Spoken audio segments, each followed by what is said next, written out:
तो कहानी की शुरुआत एक पार्टी को दिखाने से होती है जिसमें कई सारे अंतरिक्ष यात्री और अंतरिक्ष शोधकर्ता आए हुए थे। इसी पार्टी में हम लूक, जिम, फिल, वुडी और वुडी की पत्नी टेरी को देखते हैं। ये सभी लोग एस्ट्रोनॉट्स होते हैं। वहीं हमें पता चलता है कि लूक कुछ हफ्ते बाद एक स्पेस मिशन के लिए मार्स यानी मंगल ग्रह पर जाने वाला है, जबकि इस दौरान उसके दोस्त जिम, फिल, वुडी और टेरी इंटरनेशनल स्पेस स्टेशन से उसके मिशन की निगरानी रखने का काम करेंगे। इनके बीच की बातों से हमें ये पता चलता है कि पहले इस मिशन के लिए जिम और उसकी पत्नी मैगी जाने वाले थे, लेकिन अचानक मैगी की तबीयत खराब होने की वजह से जिम ने इस स्पेस मिशन में जाने से मना कर दिया, क्योंकि वो मैगी के पास रहकर उसका ख्याल रखना चाहता था, मगर शायद किस्मत को कुछ और ही मंजूर था और इस बीमारी की वजह से जिम की पत्नी की मौत हो जाती है, जिस कारण वो अंदर से बुरी तरह से टूट जाता है। और यही वजह थी कि जिम की जगह लूक को मंगल ग्रह पर जाने के लिए सिलेक्ट कर लिया जाता है। अब यहाँ से सीन 13 महीने बाद के समय पर शिफ्ट होता है और हम लूक के साथ कुछ और अंतरिक्ष यात्रियों को देखते हैं,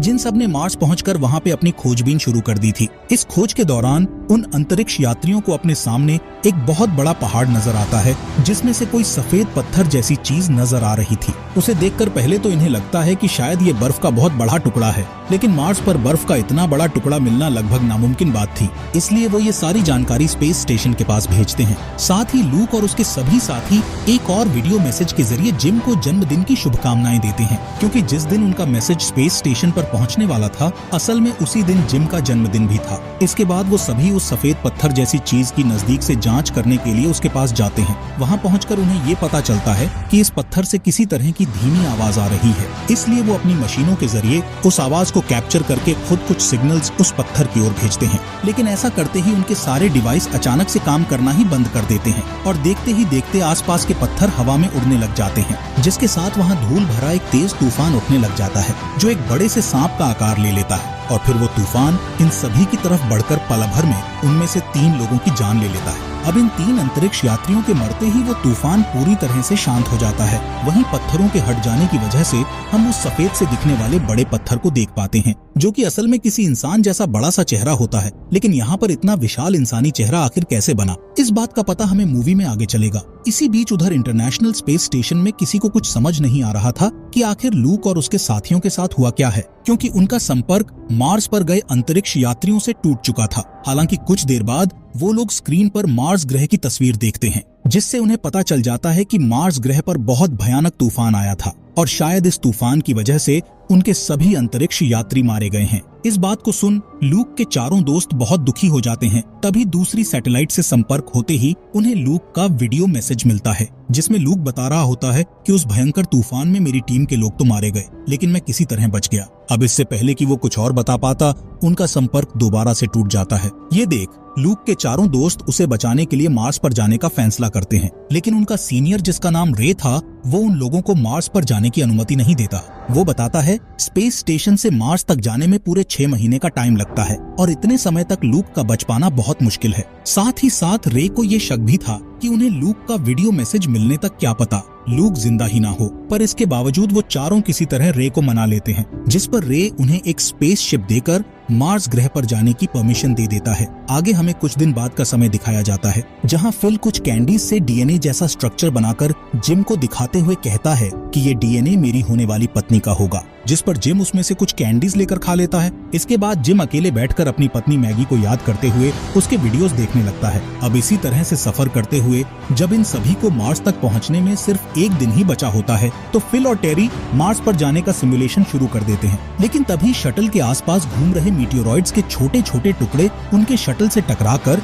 उसमें कुछ छोटे छेद कर देते हैं। इसमें से एक छेद से मीटियोरॉइड्स फिल के हाथ पर जा लगता है, जिससे उसके हाथ से खून निकलने लगता है। साथ ही इन छेदों की वजह से स्पेस शटल की ऑक्सीजन कम होने लगती है, जबकि फिल के हाथ से निकला खून एक जगह से बाहर निकलने लगता है और ये वही जगह थी जहाँ छेद हुआ था। ये देख वुडी उसे बंद कर देता है, लेकिन अब भी उनके शटल का ऑक्सीजन कम हो रहा था, यानी दूसरा छेद अभी बचा था। पर उसे ठीक करने के लिए वुडी को बाहर जाना पड़ता है, लेकिन उसे दूसरा छेद नहीं मिल रहा था। वहीं दूसरी तरफ टेरी एक ड्रिंक का पाउच लेकर उसकी ड्रिंक को बाहर निकाल देती है और ऐसा करते ही वो ड्रिंक शटल के दूसरे छेद से बाहर निकलकर बर्फ की तरह जम जाती है, जिसे देखकर बाहर मौजूद वुडी उस दूसरे छेद को भी बंद कर देता है, जिससे उनकी ऑक्सीजन जो 10% पर पहुंच गई थी वो वापस से नॉर्मल हो जाती है। इसके बाद वुडी वापस अंदर आ जाता है, जबकि हम देख पाते हैं कि उनके शटल के फ्यूल पाइप में मीटियोरॉइड्स की वजह से काफी सारे और छेद हो गए हैं, लेकिन इस बात का उन सबको बिल्कुल भी नहीं पता होता। इसलिए वो लोग मार्स पर उतरने के लिए शटल के फ्यूल को चालू करके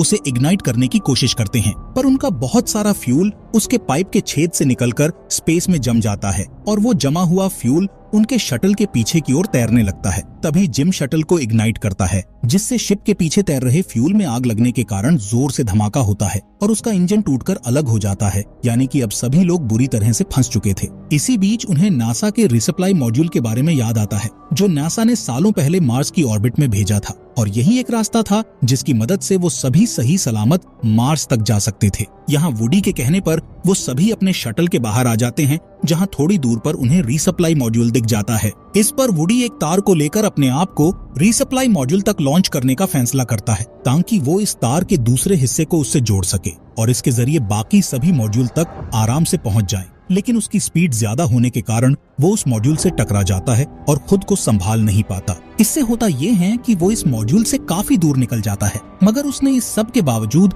वो तार रीसप्लाई मॉड्यूल तक पहुंचा दी थी, जिसकी मदद से जिम, फिल और टेरी उस मॉड्यूल तक पहुंच जाते हैं। वुडी की जान को खतरे में देख टेरी आगे जाकर उसकी तरफ वायर गन से एक वायर लॉन्च करती है, लेकिन वो वायर वुडी तक पहुंचने से पहले ही खत्म हो जाती है। इसलिए टेरी और आगे जाकर अपने पति को बचाना चाहती थी, जिस पर वुडी उसे मना करते हुए कहता है कि तुम्हारे सूट में इतना फ्यूल नहीं है कि तुम आगे आकर वापस से रीसप्लाई मॉड्यूल तक जा सको। इसलिए वुडी उसे वापस जाने को कहता है, पर टेरी अब भी उसे बचाने की जिद कर रही थी। इस कारण वुडी अपना हेलमेट हटा देता है और ऐसा करते ही उसका चेहरा बर्फ की तरह जम जाता है, जिससे उसकी वहीं पर ही मौत हो जाती है। ये देखकर टेरी को बहुत दुख होता है, लेकिन जिम और फिल के कहने पर वो वापस आ जाती है। इसके बाद ये तीनों किसी तरह मार्स पर पहुंचकर वहां मौजूद बेस कैंप में चले जाते हैं, जहां जिम को हरे भरे पेड़ पौधे, पानी और साथ ही साथ ऑक्सीजन लेवल भी पृथ्वी की तरह एक सामान मिलता है। इसलिए सभी अपना हेलमेट हटा देते हैं। तभी अचानक से उन पर लूक आकर पीछे से हमला कर देता है, जिसे किसी तरह से रोककर सभी लूक को समझाते हैं कि हम लोग तुम्हें बचाने आए हैं। उन सबसे लूक को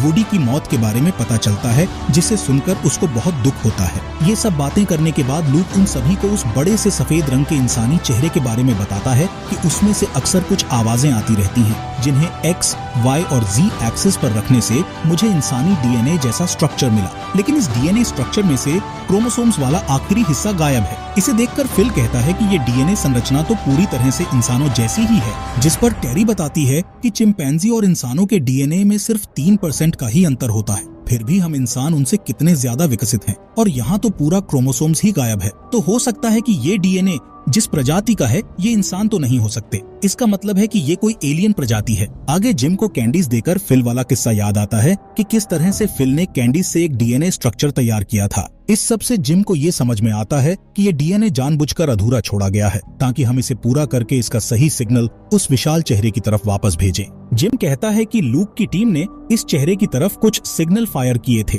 जिन सिग्नल्स को इस एलियन प्रजाति ने अपना जवाब मान लिया था, पर क्योंकि वो जवाब हमारे डीएनए क्रोमोसोम्स को पूरा नहीं कर रहा था, इसलिए उस चीज ने लूक और उसकी टीम को अनजान समझकर उन पर हमला कर दिया, जिसमें किस्मत से लूक की जान बच गई। यानी अब हमें इस सिग्नल से गायब क्रोमोसोम को सिग्नल में कन्वर्ट करना होगा और फिर उस सिग्नल को वापस उस विशाल चेहरे की तरफ फिर से ट्रांसमिट करना होगा। इसके बाद सभी गायब क्रोमोसोम का पता लगाकर उसे जल्दी से सिग्नल में कन्वर्ट करके एक रोवर के जरिए उस विशाल चेहरे की तरफ ट्रांसमिट कर देते हैं, जिसके वहां पहुंचते ही उस चेहरे में एक बहुत ही तेज रोशनी चमकती है और इसी रोशनी के साथ वहां एक दरवाजा खुल जाता है। ये देख जिम, लूक और टेरी उस दरवाजे के अंदर चले जाते हैं, जबकि वो लोग फिल को ये निर्देश देते हैं कि अगर एक निश्चित समय के बाद हम तीनों बाहर ना आए तो तुम बिना सोचे लूक की शिप से वापस पृथ्वी की तरफ लौट जाना, ताकि मार्स की इस अजीब सी चीज के बारे में वहाँ के लोगों को भी पता चल पाए। उधर उन तीनों के अंदर पहुँचते ही वहाँ का दरवाजा बंद हो जाता है। वहीं जिम देखता है कि उसके डिवाइस में पृथ्वी जैसा बदलाव दिख रहा है, यानी कि इस जगह पर पृथ्वी जैसा वातावरण है, इसलिए सभी अपना हेलमेट उतार देते हैं। थोड़ी दूर चलने पर उन्हें करोड़ों साल पहले का सोलर सिस्टम यानी सौर मंडल नजर आता है, जिसमें पृथ्वी के साथ साथ पृथ्वी जैसा ही एक और ग्रह नजर आ रहा था, जो कोई और ग्रह नहीं बल्कि मार्स यानी मंगल ग्रह ही था। इसका मतलब ये है कि करोड़ों साल पहले मार्स पर पृथ्वी जैसा ही वातावरण मौजूद था तभी उनके सामने एक एलियन आता है जिसके चेहरे की बनावट काफी हद तक इंसानों जैसी ही थी। वो एलियन इन तीनों को दिखाता है कि एक दिन अचानक से एक विशाल उल्कापिंड मार्स से टकरा गया, जिस कारण मार्स पर मौजूद सभी जीवन खत्म होने लग गया और मार्स वैसा ही दिखने लगा जैसा कि वो अब है। वहीं मार्स से उल्कापिंड टकराने की वजह से वहाँ रहने वाले एलियंस, जिन्हें मार्शन कहा जाता था, वो बहुत सारे स्पेसशिप लेकर इस गैलेक्सी से बाहर जाने लगे, जबकि उनमें से एक स्पेसशिप ने पृथ्वी पर जाकर अपना डीएनए पृथ्वी पर छोड़ दिया, जिससे पृथ्वी पर जीवन की शुरुआत होने लगी और धीरे धीरे करके बाकी प्रजातियों के साथ इंसान भी विकसित हुए। और क्योंकि पृथ्वी का वातावरण मार्स से अलग था, इसलिए इंसान इन एलियन से काफी अलग तरह से विकसित हुए। अब इसका मतलब ये है कि ये मार्शियंस ही असल में इंसानों के पूर्वज हैं। यहाँ उस एलियन को देखकर हम ये समझ पाते हैं कि ये वही एलियन है जिसने करोड़ों साल पहले पृथ्वी पर जीवन की शुरुआत की और एक बहुत उन्नत प्रजाति होने के कारण वो इतने सालों तक जिंदा रह पाया। दरअसल वो एलियन इसी इंतजार में था कि कभी न कभी कोई बुद्धिमान जीव मार्स पर आकर उसकी डीएनए वाली पहेली को सुलझाकर अपने पूर्वजों के बारे में जान पाएगा। और आज वो दिन आ गया जब लूक, जिम और टेरी अपने पूर्वज से मिल रहे थे। इसके बाद वो एलियन इन सभी से कहता है, तुम चाहो तो हमारे साथ एक दूसरी गैलेक्सी के दूसरे ग्रह पर साथ में रह सकते हो जहाँ बाकी एलियंस रह रहे हैं। जिस पर जिम उसका ये ऑफर स्वीकार कर लेता है, लेकिन बाकी सभी को वापस पृथ्वी पर जाना था क्योंकि उनकी वहाँ एक जिंदगी थी। पर जिम ने अपनी पत्नी को खो दिया था, इसलिए उसे फर्क नहीं पड़ता कि चाहे वो जहाँ भी रहे। जिम उस एलियन के कहने पर सफेद सी दिखने वाली एक चीज पर जैसे ही पैर रखता है तो वो एक तरह के कैप्सूल में बदल जाती है, जिसमें कुछ ही देर में पानी भरना शुरू हो जाता है। पर फिर भी जिम आराम से सांस ले पा रहा था। बाकी लूक और टेरी उसे अलविदा कहकर फिल के पास चले आते हैं। मूवी के लास्ट सीन में हम उस विशाल चेहरे को टूटते हुए देखते हैं, जिसमें से एक एलियन स्पेसशिप निकलकर अंतरिक्ष की ओर चला जाता है। वहीं लूक, फिल और टेरी भी वापस पृथ्वी की ओर निकल जाते हैं और इसी के साथ ये अमेजिंग मूवी यहीं पर खत्म हो जाती है। दोस्तों, आपका दिल से शुक्रिया हमारे मिस्ट्री एक्सप्लेन चैनल को सब्सक्राइब करने के लिए।